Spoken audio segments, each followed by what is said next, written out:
visto con el doctor Escarcela. ¿Sí? ¿No? Sí. Sí, profe, Bueno. ayer tuvimos. De medios de extinción ya estuvieron viendo lo que faltaba, creo que quedaba nada más que lo que vamos a ver hoy, que es transacción. Es un tema que en realidad está incluido, lo van a ver ustedes, el Código Civil y Comercial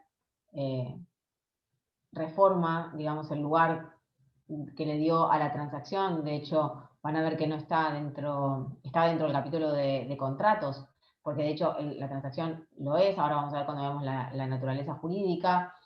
Es uno de los medios de extinción de las obligaciones más simples de comprender, creo yo, porque en realidad no solamente puede extinguir obligaciones, sino que también puede modificarlas, puede transigirlas, puede sanearlas. O sea, es un medio, no sé si solamente de extinción, es un medio, yo diría, de modificación de las obligaciones por parte de las partes en empleo de la autonomía de la voluntad, ¿no? Porque la transacción es un convenio. Cuando hablamos de transacción, o sea, lo primero que se le viene a la cabeza es un consenso, un convenio, un contrato entre ambas partes, en el sentido más coloquial del término. Ahora vamos a ver que el artículo 1641 lo define exactamente en cuanto a los requisitos no de forma, sino de fondo que tiene que tener la transacción, que es esto de transar sobre derechos litigiosos o dudosos, ¿no? Acordar a los fines de modificar, extinguir o incluso hacer nacer nuevas obligaciones a través de una transacción, dependiendo de cuáles sean los derechos que estén en juego en ese acto jurídico que vayan a realizar las partes. Yo les traje un presi, que tiene como algunos conceptos básicos, sobre todo los artículos del Código Civil, que ustedes tienen que tener presente al momento de estudiar este tema. Vamos a ir viéndolos de a poco, interpretándolos y viendo de qué se trata, primeramente, el concepto de transacción.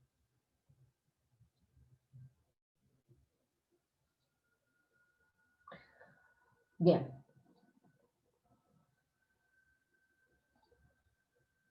Lo primero que tenemos que tener, ¿están viendo la pantalla? Sí. Sí, sí, se ve. Sí, profe.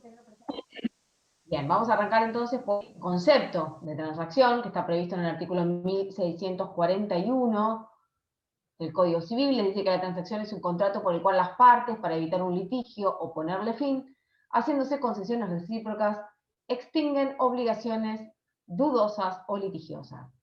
Fíjense que tiene una importancia, como dice Pizarro, jurídico-técnica la transacción, porque por un lado, técnica desde el punto de vista que las partes van a llevar a cabo un acuerdo, ¿no? Una composición de controversias jurídicas.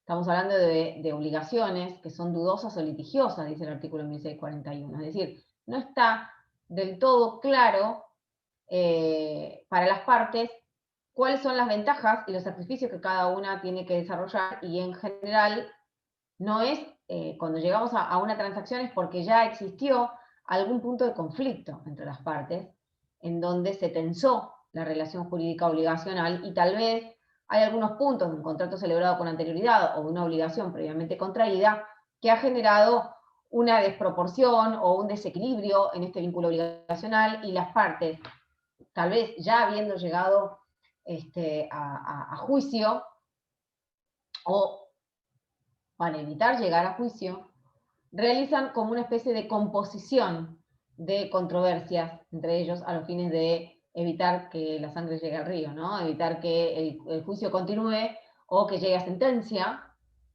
que eso las coloca a ambas partes en una situación de incertidumbre, porque nunca ellas no van a saber, las partes de ese litigio, qué es lo que el juez va a resolver. Y por el otro lado, a los fines de, ya sea que el juicio esté, en ese caso, que el juicio esté en proceso. Y en el caso de que el juicio no esté en proceso aún, puede ser que la transacción sea utilizada a los efectos de evitar llegar a una contienda judicial. ¿Qué es esto que dice el código, no? La transacción es un contrato por el cual las partes, para evitar un litigio, ponerle fin, haciéndose concesiones recíprocas, extinguen obligaciones dudosas o litigiosas. Fíjense que en esta definición hay muchos de los caracteres de la transacción. Primero porque, como les decía recién, tiene importancia fundamental a los efectos de otorgarse certidumbre en las partes.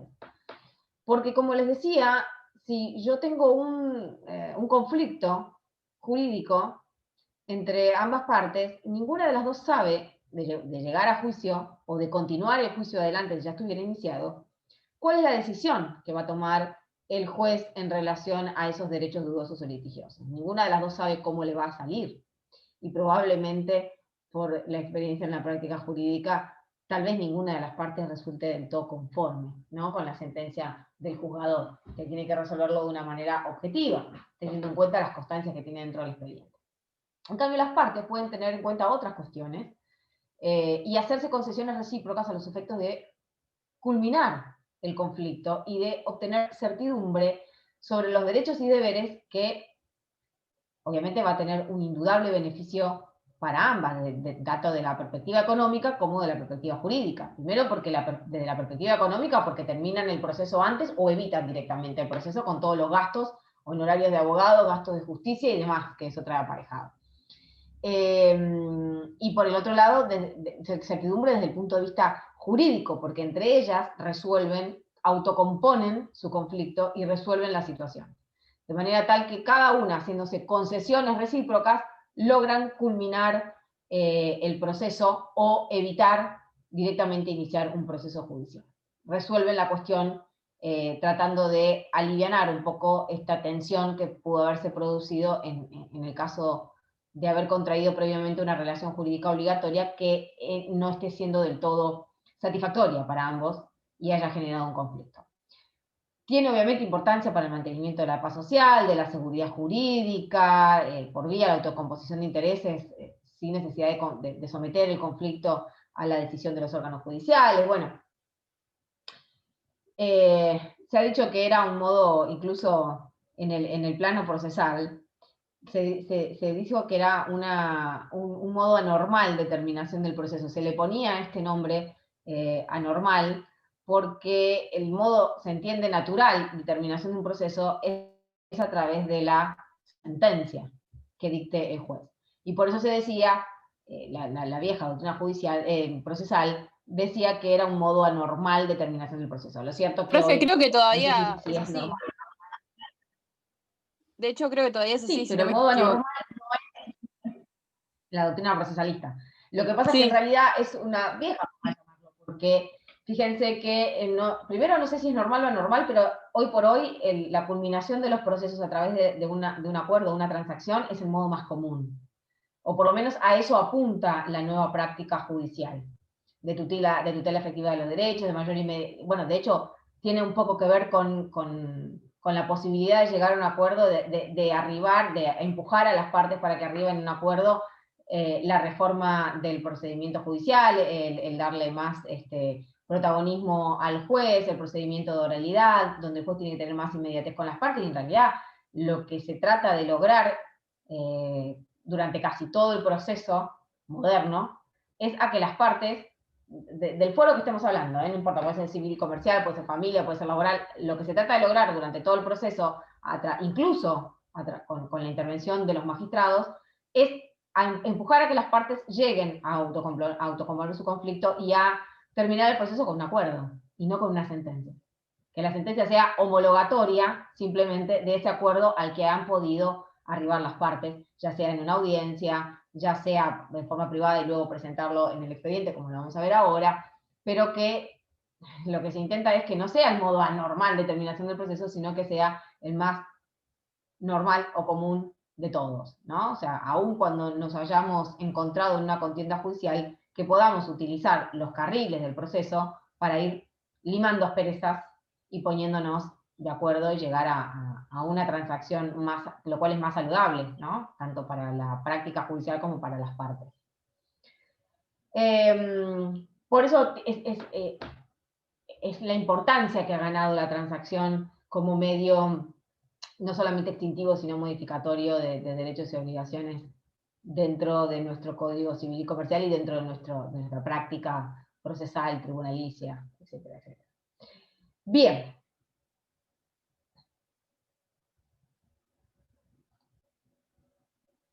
¿Cuál es la naturaleza jurídica? Bueno, es una convención, ¿no? Es un contrato con todos los caracteres y los requisitos que tiene un contrato. Es una convención liberatoria, es un contrato adoptado en el nuevo Código Civil, de hecho está dentro del capítulo de contratos en el Código Civil y no en el de obligaciones.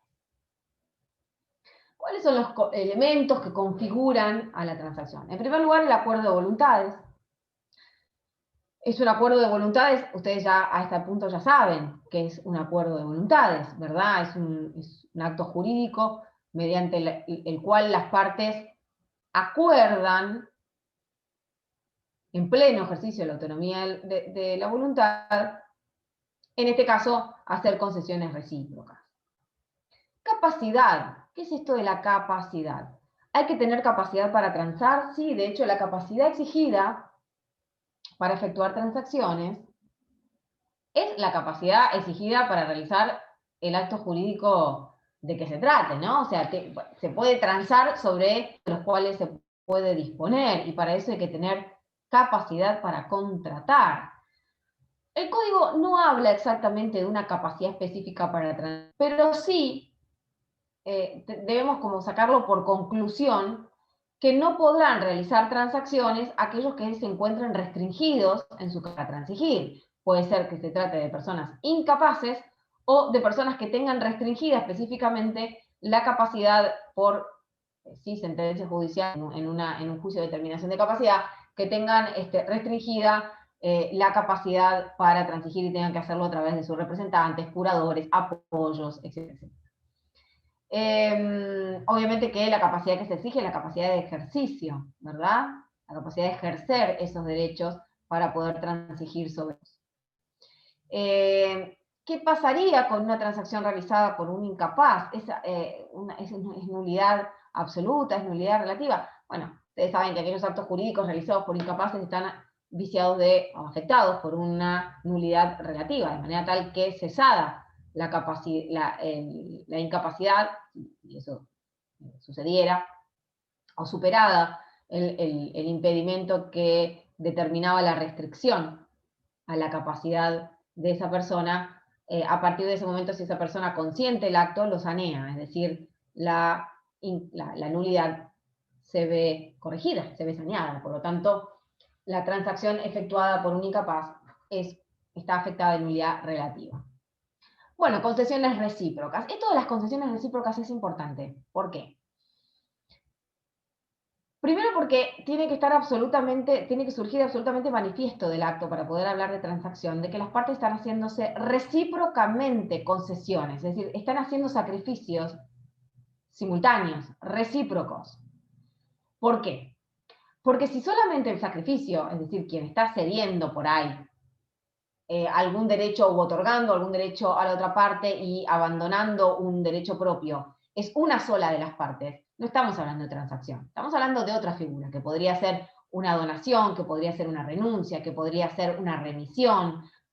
Es otro acto más, donde el sacrificio es más unilateral de una de las partes, pero no es transacción. Para que exista transacción, ambas partes deben ceder algo, algún derecho, alguna prerrogativa, alguna facultad.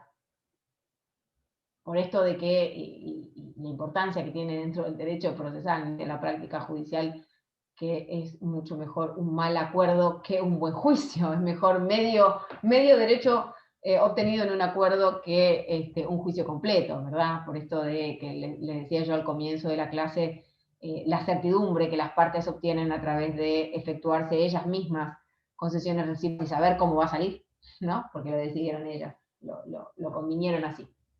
Entonces, es importante y es un carácter fundamental del contrato de transacción que pueda surgir, que surja manifiesto que las partes están haciendo sacrificios recíprocos para poder llegar a una solución del conflicto. Por último, la finalidad de extinguir obligaciones litigiosas dudosas, es decir, que surja también del acto la finalidad de las partes de extinguir ese conflicto jurídico, que no sea una cuestión dudosa para el juzgador o para incluso las partes, si lo que pretenden a través de ese acto jurídico es realmente resolver el conflicto y extinguir esas obligaciones litigiosas dudosas. Es decir, que a partir de ese momento se convierta en una transacción, en una nueva adquisición de derechos y obligaciones ciertas, con cierta certidumbre, que dejen de ser litigiosas y que dejen de ser dudosas. A partir del momento que realizamos esta transacción, yo tengo derecho a esto, vos tenés obligación de lo otro, y viceversa, y ambos, para poder lograr esa nueva certidumbre, cedimos, sacrificamos este derecho, esta obligación. El artículo 1646 habla de los sujetos de la transacción. No pueden hacer transacciones, básicamente ustedes ya saben quiénes son los que sí pueden, ¿verdad? Hacer transacciones, son aquellos que pueden contratar. Pero ¿quiénes son los que no pueden? En 1646 es claro, en el punto que empieza a decirles que las personas que no puedan enajenar el derecho respectivo no pueden, obviamente, transarlo. ¿Quién no puede enajenar el derecho respectivo? El que no lo posee, el que no puede detentarlo, el que no puede disponer de él, no puede transigir sobre ese derecho. Los padres, tutores o curadores respecto de las cuentas de su gestión, ni siquiera con autorización judicial. Esto porque hay cuestiones de orden público también, ¿no? Involucradas acá. A ver, los padres, tutores o curadores son aquellos que pueden tener la administración, tal vez, de los bienes de sus hijos, de sus pupilos o de sus representados respecto a las cuentas de su gestión. ¿Por qué? Porque tienen intereses, ¿verdad?, sobre esas cuentas, porque ellos son los que las están administrando. Entonces, no pueden transigir ni siquiera con autorización judicial. ¿Por qué? Porque es una derivación de lo que establece el inciso A, chicos. Nadie puede enajenar el derecho respectivo. O sea, el que no pueda enajenar ese derecho no puede transigir sobre él. El padre, no, por más que pueda administrar, o el tutor, por más que pueda también administrar los bienes de su pupilo, y el curador con relación a los bienes del incapaz, o representado, en este caso, tal vez los curadores son figuras, muchas veces figuras de apoyo, no pueden disponer, porque no son bienes y derechos propios, entonces no pueden transigir sobre esos derechos. Ni siquiera con autorización judicial, dice el código. O sea, no le puedo pedir yo como tutor, por ejemplo, de mi sobrino, si me tocara ser la tutora de un sobrino, no puedo pedir la autorización judicial para transigir sobre derechos que son, que tienen que ver con las cuentas de la gestión. Bien, ni siquiera de esa forma voy a poder transigir sobre estas cuestiones. Los albaceas, dice el inciso C. Los albaceas saben quiénes son, o sea, por lo menos se imaginan, son aquellos que son nombrados a veces por el testador o por el causante antes de fallecer como administrador de la sucesión, como gestor en todo lo que tiene que ver con la organización de las cuentas, en lo que tiene que ver con el otorgamiento de derechos, con la liberación de fondos que queden después del fallecimiento. O sea, va a ejercer una especie de administración de la sucesión, del sucesorio. Los albaceas en cuanto a los derechos y obligaciones que confiere el testamento, dice, sin la autorización del juez de la sucesión. Es decir, los albaceas en cuanto a los derechos y obligaciones que confiere el testamento, es decir, que son aquellos administradores que dispone el causante en el testamento. Si los derechos y obligaciones que confiere ese testamento, el albacea puede disponer de esos derechos, no, es un simple administrador y cumple la voluntad del causante, del testador, al momento de administrar o de disponer incluso de esos derechos y obligaciones, porque el testador lo dispuso así. Por lo tanto, no tiene la capacidad para transigir sobre esos derechos y obligaciones. Y obviamente sin la autorización del juez de la sucesión, ¿no? Si ya estuviera el sucesorio abierto, y en este caso no hubiera bienes, digamos, en ese caso sí podría la albacea, con la autorización del juez de la sucesión, realizar algún tipo de transacción sobre las cuestiones relativas al testamento. Pero en tanto en cuanto no existan, por ejemplo, herederos, ¿verdad? Porque si existen herederos, los que realmente disponen de los derechos y obligaciones que confiere el testamento son los herederos, porque los derechos y obligaciones son para ellos. El albacea es simplemente un administrador. Entonces, al momento de existir herederos, no puede el albacea, ni siquiera, dice el Consejo, sin autorización judicial, poder disponer o transigir sobre derechos y obligaciones que confiere el testamento. Solamente lo podrían hacer los herederos y con autorización judicial. En algunos casos incluso necesitarían autorización judicial o convenio entre ellos.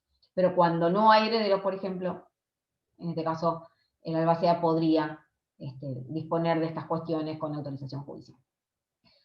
Es un tema complejo para ustedes porque todavía no vieron sucesiones, pero básicamente tienen que tener en cuenta que el albacea, como es un administrador externo, digamos, está nombrado por el testador para generalmente administrar, gestionar derechos y obligaciones que confiere el testamento no puede transigirlos. Caracteres. Es indivisible la transacción, es de interpretación restrictiva y es declarativa. ¿Por qué? Primero, es indivisible. Yo no puedo partir una transacción en 3, digamos, que esta parte de la transacción la podamos llevar a cabo, bueno, podría ser nula y la otra parte no. O sea, no, la transacción es un solo acto. Cumple todos los requisitos de la validez de las transacciones o no lo cumple todos los requisitos de forma o no lo cumple, no es que una cláusula es válida y la otra no. La transacción en este sentido es indivisible. Es de interpretación restrictiva, ¿por qué? Porque, como les decía yo cuando empezamos hablando de este tema, no podemos, o sea, tiene que surgir manifiesto, inequívoco, la intención de las partes de transar y distinguir obligaciones dudosas y litigiosas a través de ese acto jurídico. No podemos suponer, no podemos inferir, no podemos deducir que existió una transacción. Es de interpretación restrictiva. Ante la duda, los derechos no están transados.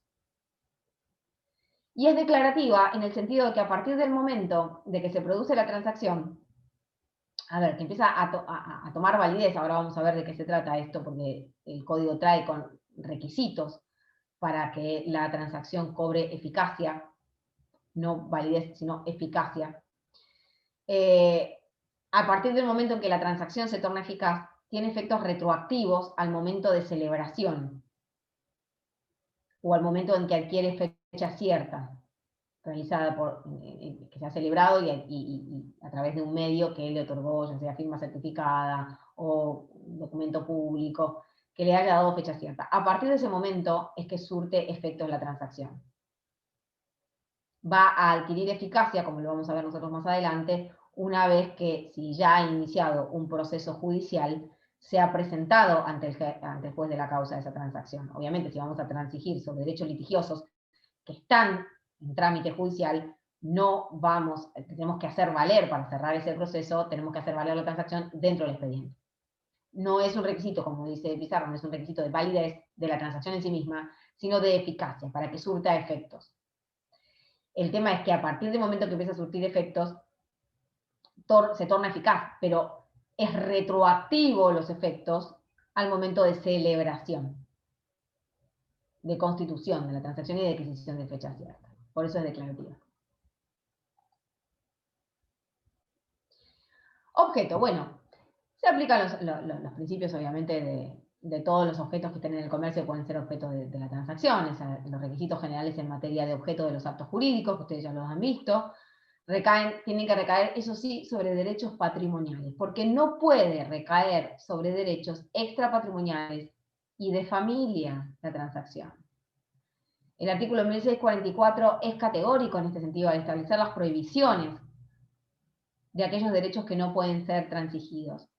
No se puede transigir sobre derechos en los que esté comprometido el orden público, ni sobre derechos irrenunciables. Por ejemplo, ¿sobre qué no se podría transigir? Sobre la acción penal derivada de un delito criminal. No puedo transigir sobre el derecho a iniciar o no una acción penal, porque eso directamente es una cuestión de orden público, donde está involucrado el orden social, la paz social, y cuestiones que tienen que ver con bienes caros al derecho, que por eso son de orden público, que ya no son disponibles para las partes, por eso es de orden público. Las partes no pueden disponer sobre el ejercicio de una acción, o sea, pueden ejercerla o no, pero no pueden transigir sobre la existencia o el ejercicio de una acción penal o no. Tampoco podrían sobre derechos irrenunciables transigir. Por ejemplo, son irrenunciables las herencias, no se puede transigir sobre herencias futuras. O sea, no se puede transigir antes del fallecimiento del causante sobre no estamos hablando de una cesión de derechos hereditarios. Estamos hablando de que antes de la muerte del causante yo pueda renunciar a derechos a la herencia futura. Eso es nulo, nulidad absoluta. Tampoco pueden ser objeto de la transacción los derechos sobre las relaciones de familia, dice el 1644, o estado de las personas, excepto que se trate de derechos patrimoniales derivados de aquellos o de otros derechos sobre los que expresamente este código admite pactar. ¿Qué le está diciendo el código acá? No se puede transigir sobre derechos de familia o estado de las personas. A ver, yo no podría transigir sobre mi estado de hija. Bien, no podría transigir, por ejemplo, con mi progenitor biológico sobre mi derecho a reclamar, por ejemplo, la filiación. Mi filiación que estuviera acorde con mi verdad biológica. Eso no se puede transigir. Primero porque es una relación de familia y Estado, y es una cuestión de Estado, de las personas, una acción de Estado, sino que además también coincide con que es una cuestión de orden público, de identidad, ¿no?, de las personas. Entonces, los derechos sobre relaciones de familia o estado de las personas, como les dije recién, no se pueden transigir. ¿Qué es lo que sí puedo transigir? Los derechos patrimoniales que emergen de ello. En todo caso, si yo iniciara la acción de filiación con relación a mi progenitor biológico y obtuviera una sentencia que me emplaza a mí en un estado de familia distinto al que poseía hasta este momento, mi apellido Fernández, pero a partir del momento de la filiación, yo podría, de la sentencia de filiación, yo podría cambiar mi estado y podría cambiar mi apellido también, y eso me daría derechos, por ejemplo, patrimoniales sobre el patrimonio, el acervo hereditario de mi progenitor biológico. Podría transar sobre derechos patrimoniales emergentes de ese estado de familia, por ejemplo, yo podría transar con mis hermanos una cesión de derechos hereditarios o una transacción sobre derechos litigiosos que tuvieran que ver con nuestros derechos hereditarios. Sí puedo. Lo que no puedo es transar mi estado de familia. Transigir sobre mi estado de familia, sobre relaciones de familia, que tengan que ver con relaciones de hijos, relaciones conyugales.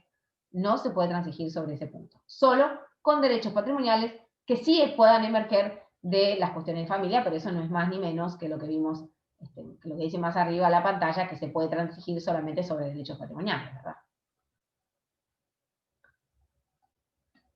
Bien, la forma de la transacción.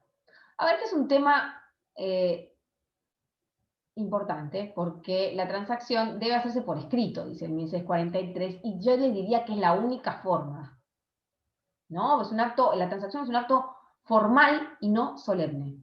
La única exigencia real que acarrea el código en relación a la transacción es la primera parte del artículo 1643, la transacción debe hacerse por escrito. Después sigue diciendo, si recae sobre derechos litigiosos, solo es eficaz a partir de la presentación del instrumento firmado por los interesados ante el juez en que tramita la causa. Mientras el instrumento no sea presentado, las partes pueden desistir de ello. Esto tiene que ver un poco con lo que yo les explicaba hace un ratito. Esto del requisito de la eficacia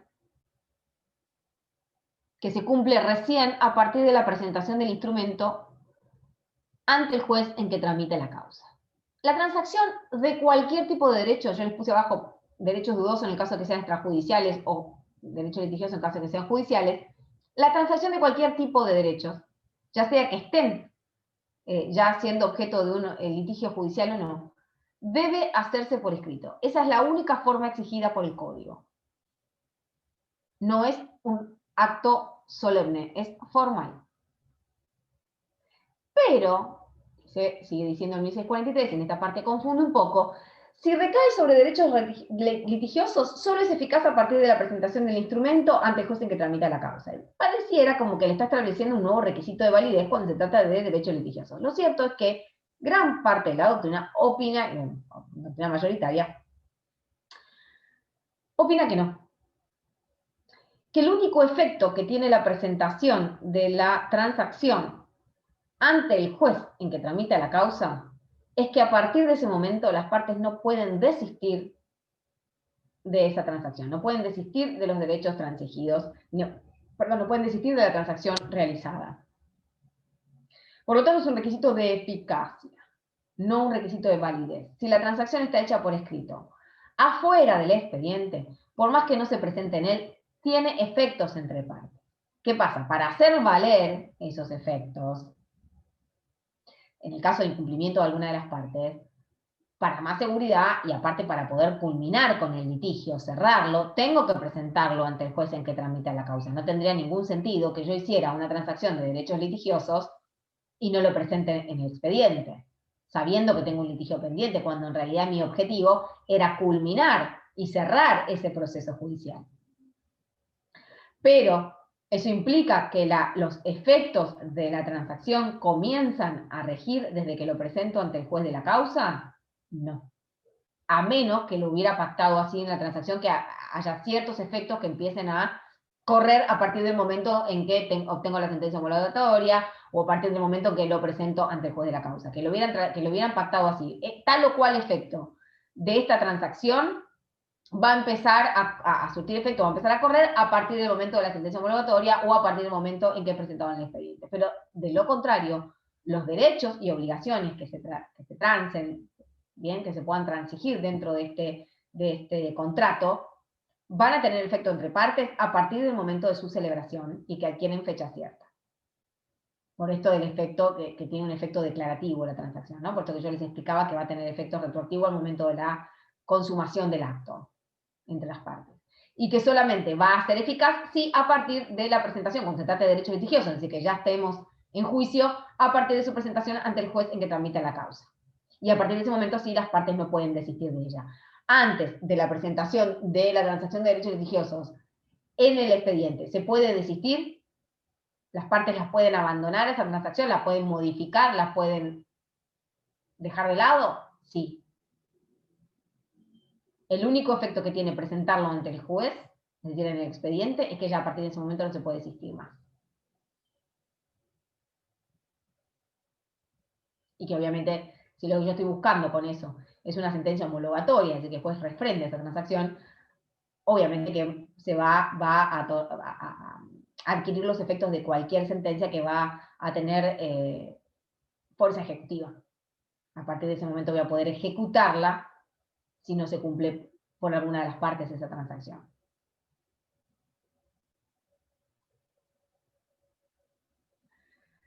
Efectos. Bueno, como les decía recién, efecto fuerza obligatoria, extingue derechos y obligaciones que las partes hubiesen renunciado y tiene para ellas el efecto de cosa juzgada. El efecto declarativo, por las cuestiones que les explicaba recién, y las consecuencias del acuerdo declarativo, obviamente. El artículo 1642 le dice, la transacción produce sin necesidad, de homologación judicial, es de interpretación restrictiva. Es decir, interpretación restrictiva por lo que ya les expliqué cuando hablábamos de los caracteres de la transacción, y produce los efectos, de la cosa juzgada sin necesidad de homologación judicial, por el solo hecho de haber dado a una transacción, las partes hacen adquirir a la transacción este efecto de la cosa juzgada, sin necesidad de homologación judicial. Generalmente cuando la presento dentro de un proceso, lo que busco es que el juez la homologue.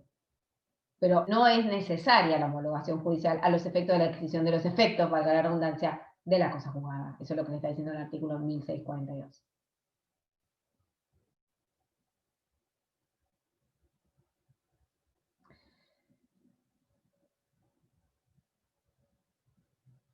Nulidad de la obligación.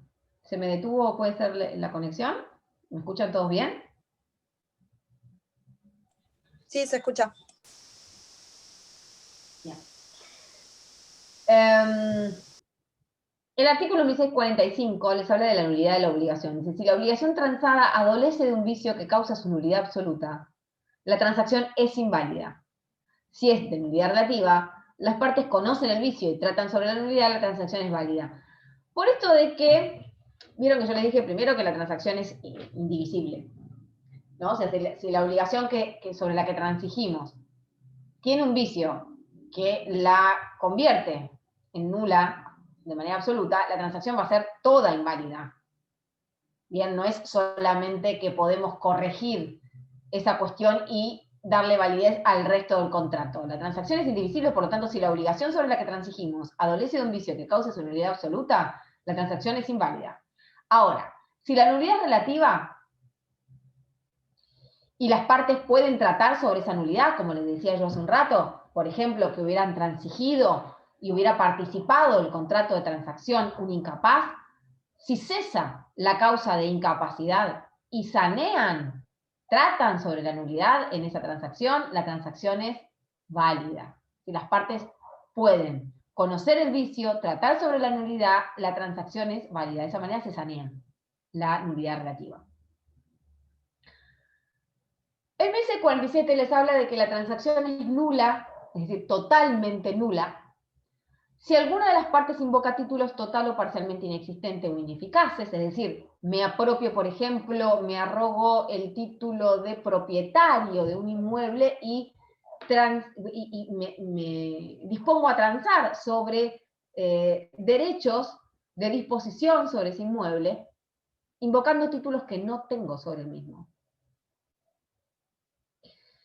Si al celebrar la transacción una de las partes ignora que el derecho que transa tiene otro título mejor, bueno, nadie puede entregar a otro un derecho mejor que el que posee, ¿verdad? Entonces, si al celebrar una de las transacciones, una de las partes ignora que el derecho que está transando tiene otro título mejor, o sea, está transando sobre, por ejemplo, también cuestiones relativas a la posesión de un inmueble, por ejemplo, ¿no? A la usucapión, está transando derechos derivados de una prescripción adquisitiva y resulta que había, ¿no?, otro título, otro derecho ejercido por otra persona mejor, tiene otro título mejor, dice el inciso B del 1647, la transacción obviamente va a ser nula. Si versa sobre un pleito, también tiene que ver, esto del inciso B, también puede ser el caso de que se esté llevando a cabo la transacción con una persona, con una de las otras partes, que le oculte la existencia de un título mejor sobre, por ejemplo, el inmueble del que hablábamos hace un rato, ¿no? O sea, como que no es el titular o transa sobre derechos, como les decía yo hace un rato, emergentes de la prescripción adquisitiva, pero en realidad ese inmueble ya tenía un usucapiente con mejor derecho, con mejor título. Entonces, otro propietario que no es transparente, otro adquirente de buena fe que no es transparente para uno de los contratantes en la transacción. Entonces, en ese caso, la transacción va a ser nula. Si versa sobre un pleito, dice ya resuelto por sentencia firme, siempre que la parte que impugna lo haya ignorado. Que impugna se refiere a que en el caso que descubra el vicio, o sea, el efecto de la transacción y después quiere impugnarlo. O sea, obviamente tiene que ignorar que ya existía sentencia firme. Por ejemplo, estoy transigiendo sobre un derecho que intuyo es o presumo litigioso y resulta que ya estaba resuelta la contienda por sentencia firme. ¿Qué estoy transigiendo? ¿Qué derecho litigioso estoy transigiendo? Ninguno. Porque esos derechos litigiosos, ese conflicto jurídico ya estaba resuelto y ya estaba pasado en autoridad de cosa juzgada. ¿Por qué? Porque ya había recaído sentencia firme. Entonces, difícilmente puedo transigir sobre derechos litigiosos cuando esos derechos ya han sido dirimidos, ya han sido dispuestos por sentencia de juez competente. ¿Bien?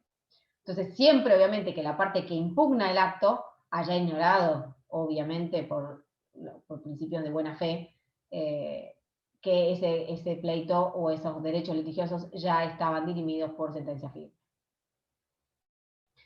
Y el artículo 1648 les habla de los errores aritméticos. Bueno, estos son otros errores que no afectan a la validez del acto. Les dice, los errores aritméticos no obstan a la validez de la transacción, pero las partes tienen derecho a obtener la rectificación correspondiente. Por excepción, se habilita la acción de nulidad cuando, por excepción, se habilita la acción de nulidad cuando, por tal vez esos errores aritméticos, lo que traiga aparejado sea, o lo que trasunte tras ese error aritmético sea un error de hecho de alguna de las partes o algún tipo de lesión subjetiva que pueda argumentar con relación a algún, por ejemplo, transigir dentro de un contrato incluyendo precios viles, ¿no?, irrisorios en relación a la adquisición o la transacción de derechos y obligaciones en relación a un inmueble, por ejemplo. En ese caso, cuando los errores aritméticos trasuntan otro tipo de errores o el enriquecimiento sin causa a cargo de una de las partes, en ese caso, bueno, se habilitará la acción de nulidad por excepción. Pero en principio, si la transacción adolece de un error aritmético, puede ser corregido sin afectar la validez de todo el acto.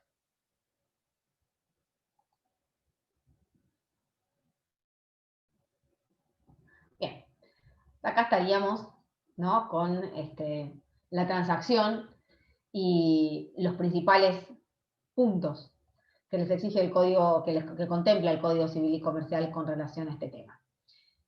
Chicos, habilitemos las preguntas, porque seguro no frené un minuto en toda la clase, así que estoy segura que se les habrán generado cuestiones, preguntas en relación a este tema, así que los escucho. Yo tengo una pregunta, profe. Cuando usted explicó, espera que busque bien lo que anoté, explicó lo de los sujetos que no pueden realizar la transacción, exactamente la parte en inciso B que dice los padres. ¿Qué pasaría si el menor, por ejemplo, con 13 años, 14, 15, decide, no, la verdad, prefiero la transacción, y ahí sería su interés superior del niño, y ahí no influye eso? ¿O cómo se hace valer el interés superior del niño? Sería la pregunta. Interés, primero que un menor de 13, 14, 15 años, y hoy por hoy con la capacidad progresiva, no se considera niño, ya es adolescente. Hay sobre ciertas cuestiones, que el código las contempla, que puede otorgar su consentimiento sin el consentimiento previo o concomitante de los padres. Y sobre otras cuestiones no. Para que el acto sea válido, va a tener que contar por lo menos, no sé si con el consentimiento, pero con el apoyo y la representación legal de uno de sus padres. El menor, en este caso, puede disponer sobre determinadas cuestiones. Lo que te está diciendo el código no es que los padres no pueden transigir o participar de una transacción de la que participen sus hijos, que tal vez estamos todos de acuerdo. Primero, que si hay menores y es una transacción sobre derechos litigiosos, va a intervenir el Ministerio Pupilar, que es la asesoría de menores, o sea, que son los representantes promiscuos de los menores y adolescentes e incapaces, que si fuese el caso, el juez le va a dar intervención a los efectos de velar por el interés superior del niño que vos me preguntás. Y de garantizar que se están realizando válidamente y sin afectar sus derechos fundamentales, transacciones en relación a sus derechos. Por ejemplo, caso en el que en un accidente, un siniestro automotor resulte lesionado un menor, al momento de decidir sobre el monto por ahí de las indemnizaciones, tal vez esto no llegue a sentencia, pueda llegar a una transacción en cuanto a la cuantificación y los montos integrantes de cada uno de los rubros de la indemnización, incluso también transigir sobre los derechos del menor, porque el menor participó o fue víctima de alguna lesión derivada de este ilícito, de este accidente. Bueno, en ese caso obviamente se le va a dar intervención al asesor de menores, quien es el que va a dar el visto bueno, por decirlo de alguna manera, sobre la transacción realizada y en la que participó el menor, y que en realidad el menor depende, generalmente no participa.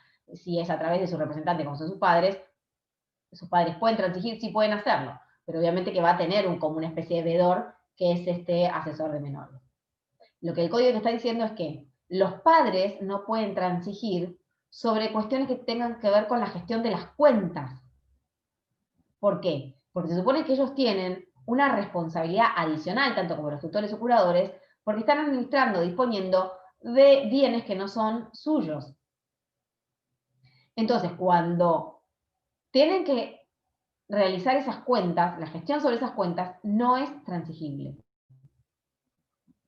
No te está hablando de la transacción cuando están los derechos de un menor involucrado, que eso ya es otro tema. Están los derechos del menor, que depende de la edad que tenga, va a poder otorgar o no su consentimiento en relación a determinados actos, va a intervenir, si se trata de cuestiones judiciales y de transacciones judiciales, va a intervenir obviamente la asesoría de incapaces, de menores incapaces, que con eso ya protegemos, digamos, velamos correctamente por el respeto al interés superior del niño. Lo que te está diciendo el código es otra cosa.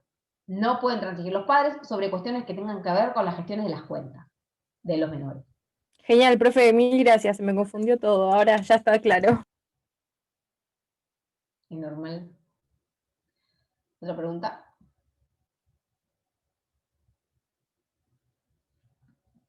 Hola, ¿Me profe. quedó Buenas claro? tardes. ¿Quién habla? No te Valentina, hola. No sé si me ve ahora. Hola. Uy, se está cortando. ¿Me escucha? Perfecto, sí. Ah, ahí está, porque a mí me anda un poco lento y parece que no. Mi pregunta iba respecto a los efectos, que se me tiró un poco el audio, que había dicho que produce los efectos de la cosa juzgada sin necesidad de homologación. ¿Qué es eso de la homologación? La homologación judicial es como una refrenda que hace el juez de la transacción de cualquier convenio realizado por las partes. El juez homologa, es decir, le da carácter de sentencia. Porque vos presentás un convenio dentro de un expediente, y es un expediente que te pueden, o sea, es un convenio que desde el juzgado te pueden decir téngase presente, lo convenido por las partes. Pero cuando las partes quieren homologarlo, quiere decir que quieren refrendarlo, es decir, que quieren darle carácter de sentencia, no van a modificarlo. ¿Se entiende? Las partes piden que se homologue de manera tal que con esa homologación el juicio culmina con una sentencia homologatoria de ese convenio. A partir de ese momento, ese convenio, homologado judicialmente, adquiere fuerza ejecutiva. Si bien la transacción tiene carácter de cosa juzgada, como dice el código, antes de la homologación judicial, lo cierto es que la homologación judicial lo que le va a dar es fuerza ejecutiva. De manera tal que a partir del momento que yo cuento con esa sentencia homologatoria, puedo ejecutarla en el caso, como cualquier otra sentencia, en el caso de que sea incumplida alguno de los puntos de la transacción por alguna de las partes. Igual te falta como derecho procesal para entender bien de qué se trata la homologación, pero más o menos es eso. Ahí está. Y después, si se le ocurría, si no, no hay drama, algún ejemplo de transacción, alguna Sobre formulación. cualquier cosa. Más o menos el ejemplo puede ser transaccionalmente dentro de un proceso judicial, el ejemplo que le di a Agustín hace un rato.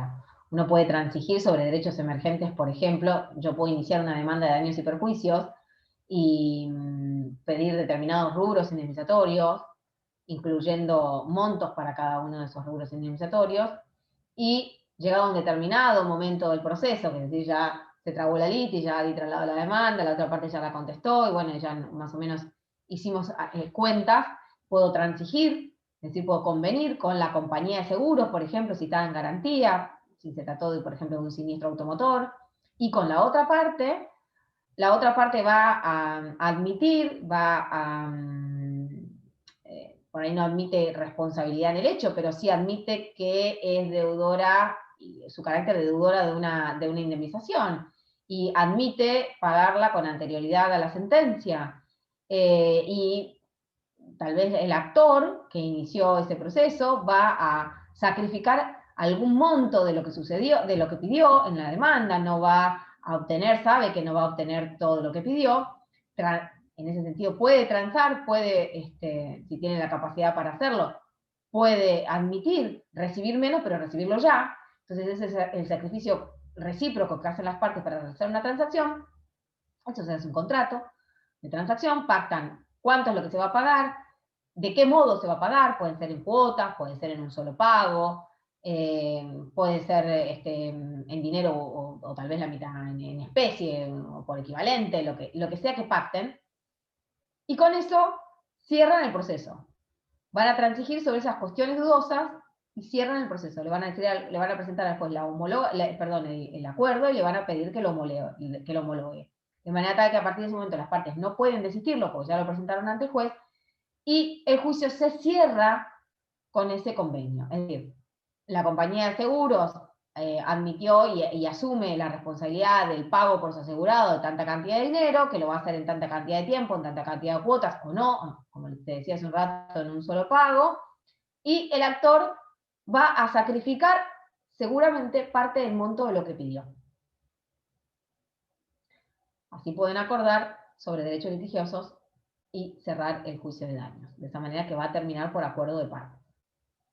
Cualquier otra transacción se puede realizar. Si vos tenías, por ejemplo, no sé, un pagaré suscrito con la otra parte, y la otra parte sabe que por más que te lo ejecute, no tenés muchos bienes para agredir, entonces llegan a un acuerdo, decimos, mira, yo te debía tanto, pero si hacemos una quita de intereses, por ejemplo, y bueno, y me bajás un poco el capital, y lo podemos hacer en 3 cuotas, te lo puedo pagar.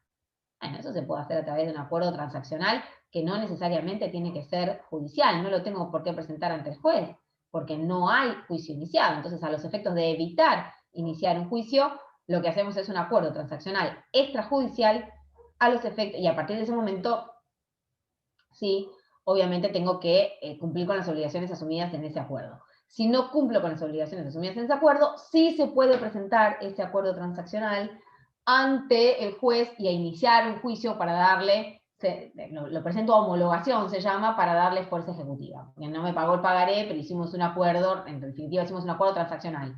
Y con eso, indirectamente, no vamos la deuda y así todo no me la paga. Entonces, puedo homologar ese acuerdo y darle fuerza ejecutiva para poder ejecutarlo forzadamente contra el deudor que no cumple con sus obligaciones. Pero si todo transcurre por los cauces normales, ese acuerdo transaccional extrajudicial evita que la ejecución del pagaré. Iniciar un proceso ejecutivo para ejecutar ese pagaré, por ejemplo.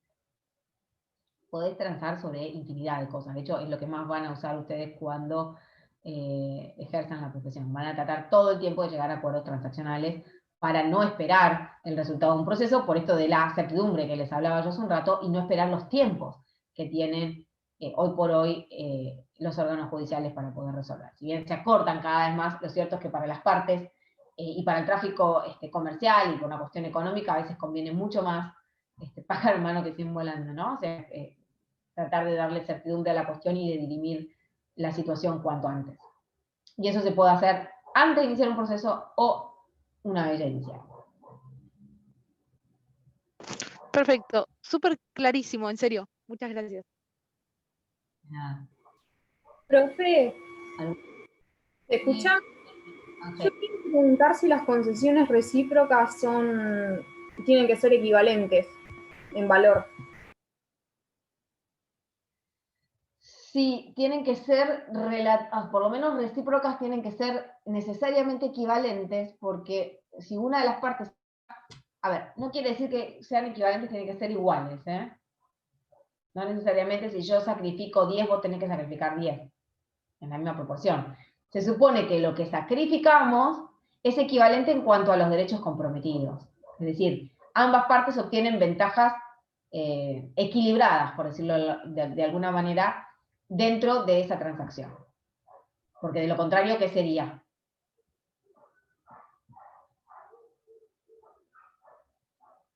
¿Qué sería si no hay ventajas equilibradas? Si hay una transacción... ¿Abuso de derecho? Puede ser abuso, sí, depende, el ejercicio del derecho no puede no ser abusivo, pero tal vez pueda nacer de esta transacción un enriquecimiento sin causa, pueda tratarse de una lesión subjetiva. Por eso es que las transacciones tienen que ser equivalentes. Equivalentes, como les dije recién, no tienen por qué ser iguales, porque a lo mejor alguna de las partes a simple vista no más que la otra en cuanto a tal vez monto de dinero o en cuanto a valor de las prestaciones en juego. Pero los derechos involucrados y el grado del conflicto y cuáles son las ventajas que obtiene una de las partes de esa transacción, se puede decir, esta transacción es equitativa. ¿Bien? Porque si bien, por ejemplo, la compañía de seguro está poniendo 200.000 pesos en efectivo, sí, bueno, pero se evita la incertidumbre de llegar a una sentencia con todos los intereses y con que el juez aplique la tasa activa y en vez de 200.000 va a pagar 1.000.000. Y la parte actora, si bien pareciera que está renunciando a un gran monto en función de lo peticionado, lo cierto es que esos 200.000 pesos los recibe ahora, que los puede invertir automáticamente y con eso comenzar un proyecto, ¿no?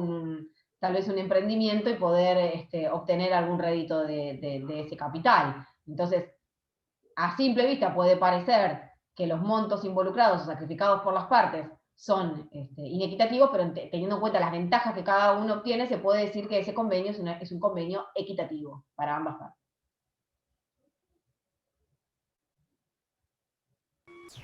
Gracias, muy claro. ¿Alguna otra pregunta? Mi pregunta va referida igual al sistema de clases. ¿Ya la semana que viene no tenemos? Porque el doctor Lustano dijo que teníamos la última con él el martes. ¿Con usted no volvemos a tener? Me mataste, Valentina. A ver, espera, que me voy a salir de la pantalla. A ver, espérame un segundo, que tenía el cronograma por acá abajo.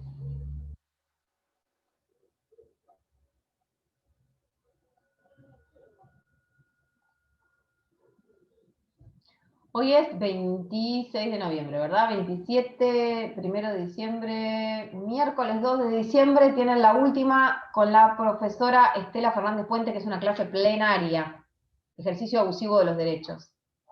No, el jueves 3 de diciembre tienen clases y el viernes 4 de diciembre también. Yo tengo fecha de segundo parcial para el Profe, miércoles 9 de diciembre. ¿Cómo? él habrá querido decir que el martes era la última con él. Claro, con él. Yo acá tengo que la semana que viene tengo clases con ustedes. Y enriquecimiento, tienen la plenaria el miércoles y el jueves 3 tienen enriquecimientos y causas, gestión de negocios conmigo. No, tal vez sea eso, como decís vos, que sea la última clase con él. No, me parecía que tenía todavía, como en la memoria, que tenía más clases en el cronograma. Sí, lo que pasa es que él ya está medio jugadito la semana que viene, chicos, porque el examen es el 9. Entonces el 4, que es el viernes 4, es la última clase que tienen. A ver, tienen 5, 6, claro, no sé si agregarán alguna de repaso para la semana del parcial, pero no creo. Ya a partir de esa semana no creo que tengan clase.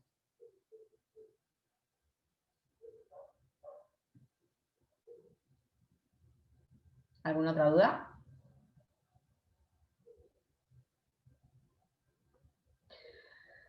Bueno, o sea que tienen el examen después del fin de semana largo. Bien, ahora en cuarentena, como porque parece que no tuviera demasiada relevancia, quieran o no, son días que no van a tener clases ni van a haber ninguna otra actividad, así que bueno, 9 ya tienen el parcial. Así que bueno, aprovechen la semana que viene no solamente para prestar atención a las clases, sino para utilizarlas para hacer preguntas, todas las dudas que puedan ir surgiendo de los temas que vayan estudiando, y bueno, no se dejen estar, porque se nos vino encima el segundo parcial. Parece mentira, pero pasó rapidísimo. Bueno, si no tienen ninguna otra duda, voy saliendo de la reunión. Si alguien me quiere hacer otra pregunta.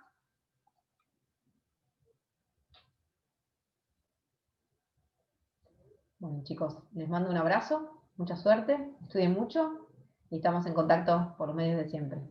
Hasta luego, hasta la semana que viene. Chao, profe. Muy buena clase. Buen fin de. Gracias. Gracias.